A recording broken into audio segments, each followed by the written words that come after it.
حضرت ابراہیم بن ادھم ابتدائی میں آپ بلخ کے سلطان اور عظیم المرتبت حکمراں تھے۔ ایک مرتبہ آپ محو خواب تھے کہ چھت پر کسی کے چلنے کی آہٹ محسوس ہوئی تو آواز دے کر پوچھا، چھت پر کون ہے؟ جواب ملا کہ میں آپ کا شناسا ہوں اور اونٹ کی تلاش میں چھت پر آیا ہوں۔ آپ نے فرمایا کہ چھت پر اونٹ کس طرح آ سکتا ہے؟ جواب ملا کہ آپ کو تاج و تخت میں خدا کس طرح ملے گا؟ یہ سن کر آپ ہیبت زدہ ہو گئے اور دوسرے دن جس وقت دربار جمع ہوا تھا ایک بہت ہی جی حشم شخص دربار میں آ پہنچا اور حاضرین پر کچھ ایسا رعب طاری ہوا کہ کسی میں کچھ پوچھنے کی سکت باقی نہ رہی۔ وہ شخص تیزی کے ساتھ تخت شاہی کے نزدیک پہنچ کر چاروں طرف کچھ دیکھنے لگا۔ جب ابراہیم ادھم نے سوال کیا، تم کون ہو اور کس کی تلاش میں آئے ہو؟ تو اس نے کہا، میں قیام کرنے کی نیت سے آیا تھا، لیکن یہ تو سرائے معلوم ہوتی ہے، اس لیے یہاں قیام ممکن نہیں۔ آپ نے فرمایا کہ برادرم، یہ سرائے نہیں بلکہ شاہی محل ہے۔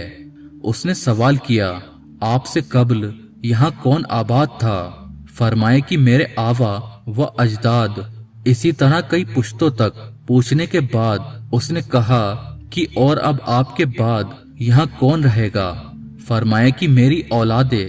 اس نے کہا کہ ذرا تصور فرمائیے کہ جس جگہ اتنے لوگ آ کر چلے گئے اور کسی کو ثبات حاصل نہ ہو سکا، وہ جگہ سرائے نہیں تو اور کیا ہے؟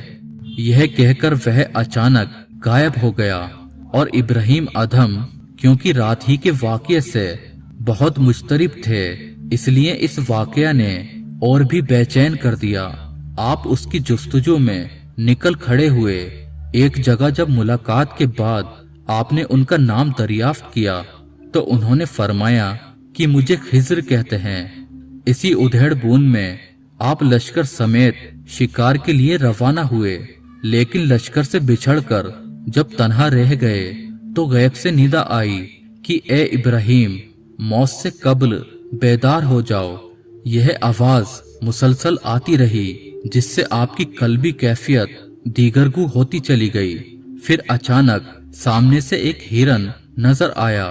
جب آپ نے اس کا شکار کرنا چاہا تو وہ بول پڑا کہ اگر آپ میرا شکار کریں گے تو آپ خود شکار ہو جائیں گے۔ کیا آپ کی تخلیق کا یہی مقصد ہے کہ آپ سیر و شکار کرتے پھریں؟ پھر آپ کی سواری کے زین سے بھی یہی صدا آنے لگی۔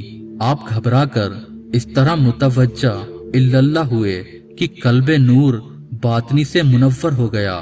اس کے بعد آپ تخت و تاج کو خیر بات کہہ کر صحرا و صحرا گریہ و زاری کرتے ہوئے نیشا پور کے قرب و جوار میں پہنچ کر ایک تاریخ و بھیانک غار میں مکمل 9 سال تک عبادت میں مصروف رہے۔ ہر جمعہ کو لکڑیاں جمع کر کے فروخت کر دیتے، جو کچھ ملتا آدھا راہ مولا میں دے دیتے اور باقی مادہ رقم سے روٹی خرید کر نماز جمعہ ادا کرتے اور پھر ہفتہ بھر کے لیے غار میں چلے جاتے۔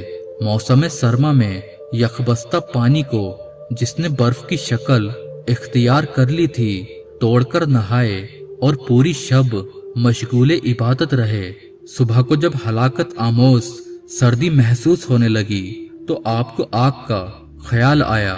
ابھی اسی خیال میں تھے کہ ایسا محسوس ہوا کہ جیسے کسی نے پشت پر گرم پوستین ڈال دی ہو، جس کی وجہ سے پرسکون نیند آ گئی۔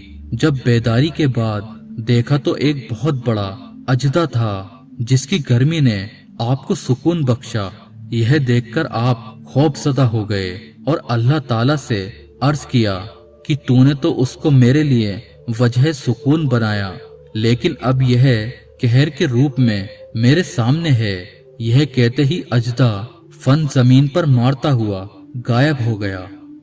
ایک مرتبہ آپ سفر کر رہے تھے، راستے میں ایک سپاہی مل گیا۔ اس نے جب آپ کا نام پوچھا تو آپ نے قبرستان کی طرف اشارہ کیا۔ اس پر سپاہی کو بہت غصہ آیا